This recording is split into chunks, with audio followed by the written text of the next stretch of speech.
أما بعد فأعوذ بالله من الشيطان الرجيم. بسم الله الرحمن الرحيم. ومن يؤت الحكمة فقد أوتي خيرا كثيرا. وقال رسول الله صلى الله عليه وسلم: من يرد الله به خيرا يفقهه في الدين، أو كما قال عليه الصلاة والسلام.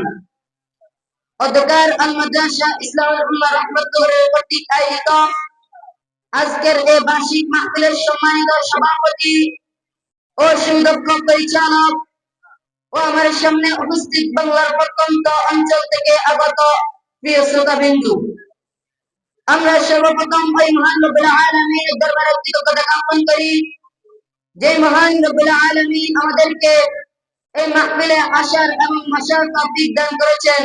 এই জন্য আমরা সকলে বলি আলহামদুলিল্লাহ।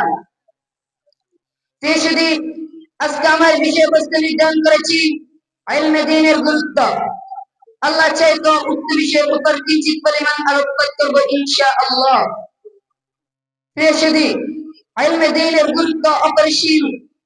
ইলম মানুষকে উভয় জাহানের সফলতার পথ দেখায়, পরিচালিত করে ন্যায় ও ইনসাফের পথে। শুধু ইলম আল্লাহ তাআলার বিশেষ গুণ। যার ইলম নেই সে মূর্খ এবং পশুর সমতুল্য। যাকে ইলম দান করা হয়েছে তাকে সর্বোত্তম নিয়ামত দান করা হয়েছে। এজন্যই আল্লাহ তাআলা কোরআনে কারীমে ইরশাদ করেন: ওমান ইউতাল হিকমাতা ফাকাদ উতিয়া খায়রান কাসীরা। যাকে ইলম দান করা হলো তাকে বিপুল পরিমাণ কল্যাণ দান করা হলো।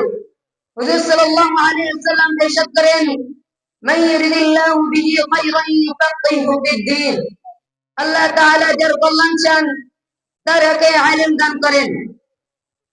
শুধু আসুন আমরা সকলে দ্বীনি ইলম শিক্ষা করে সে অনুযায়ী আমল করে যে উভয় জাহানে সফলতা লাভ করি। নাসরুম মিনাল্লাহি ওয়া ফাতহুন করিব। আসসালামু আলাইকুম ওয়া রাহমাতুল্লাহি ওয়া বারাকাতুহু।